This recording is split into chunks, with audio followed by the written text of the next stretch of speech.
Hi everyone, it's Margaret, and I'm doing a special springtime inspired makeup tutorial today.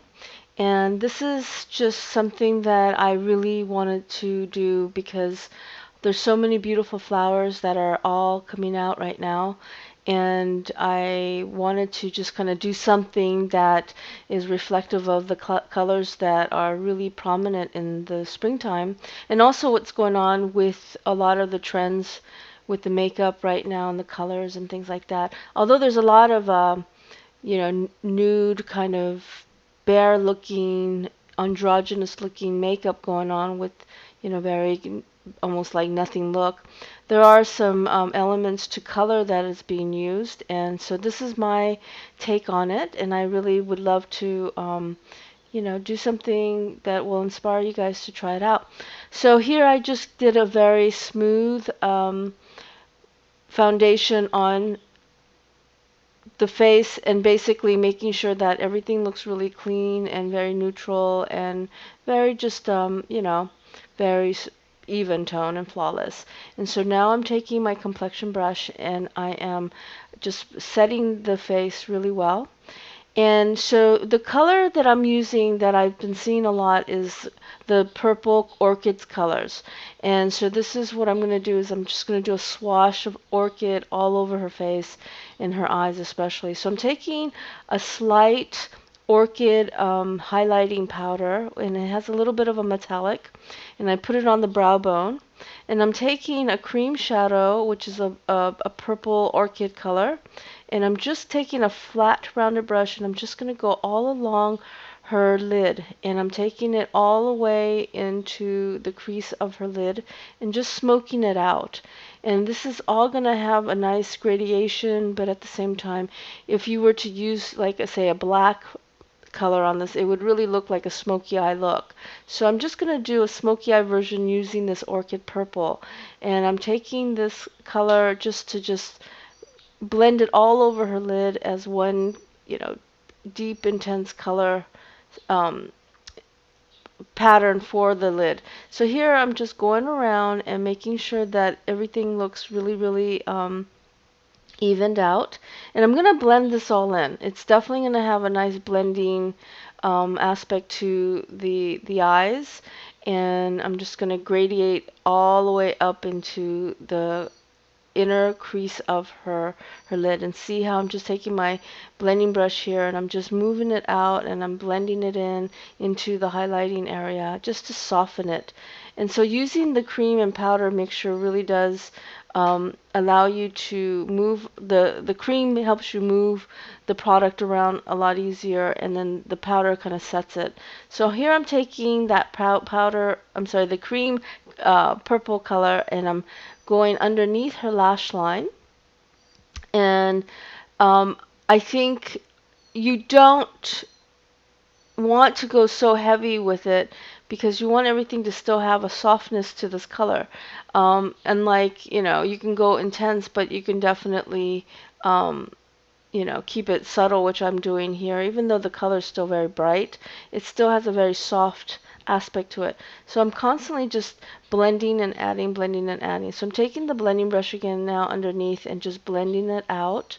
And I want this to really have a really soft, just tone to it, but yet at the same time a vibrancy that's really, really, really beautiful. So I'm taking a black pencil now and I'm rimming the water line right in because I want to really pop the eyes out, but I really think that having a lined eye using purples and things like that really create a nice payout to the purple or any color that you use. But I don't want the black to be so intense where it really overpowers everything. So here I'm just taking my blending brush and I'm just going to blend it in and then go over the lash line on the top, and just giving it a nice, just a nice little line on the lash line, and then taking my flat straight brush just to blend it in. I'm not making it a edgy line. I'm just kind of taking it and just making it a little bit more powerful. Okay, so now here I'm taking a very orchidy pink color cheek, and I'm just going right along her cheekbone. and just it's a very soft color and it has a little bit of a shimmer to it, so it just creates a nice purpley kind of feel and accents everything with the eyes and everything like that. So just give it a nice dust of blush. You don't want to overpower it. So I'm taking my highlighting powder, and this is a very like pastelly um, color powder that I'm just going right along the cheekbones, above the temple and the bridge of the nose, in the chin, and this just kind of gives it a nice finish to this look. So I'm going to give her a nice coating of black mascara. And see, the black in the darkness of the eyes should be really in the inner part of the eyes. So from the lash line out, it should be dark. And then everything else should have that nice whisper of purple to accentuate this color without making it look so heavy. Now, Carissa here has such beautiful face and just gorgeous skin, gorgeous eyes, gorgeous lashes. I mean, she's just a beautiful person. So she just really can carry this look, but I think this look will look great on everyone.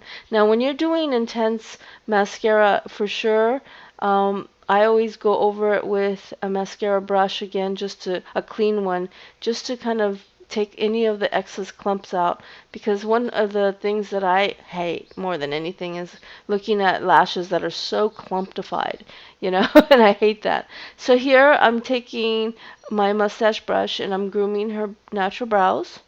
You don't want to overdo the brows because you want the attention to go right onto the eyes and not so much the brows. So you just want to groom them. If you need to shade them in, that's fine. Now here's a little secret that I'm adding. I'm putting a little highlighting powder right in the inner part of the eyes, and see how it just kind of opens her eyes up, and yet it kind of creates a nice little effect. So definitely try that. Now I'm going to go with an orchid color, kind of a purple orchid color lip. Um, it's not a lipstick, it's actually a lip gloss, but a very high pigmented one. And I I think that there's so many different kinds of lipstick and lip glosses and lip creams that you can use. But I always say just try to stay with a color that kind of falls into a pattern. You don't have to use a lip gloss, you can use a lipstick. I just think it's nice with having a little bit of a shimmer effect. That the glossy effect that the lip gloss gives, but still make sure that you have a good punch to the color. Um, if you want to use any kind of lipstick, you can do that too. And if you like my techniques, please go to www.mkcbeautyacademy.com. I have a great online training or in person. Thanks so much for watching. Have a great springtime and try this look out. Bye.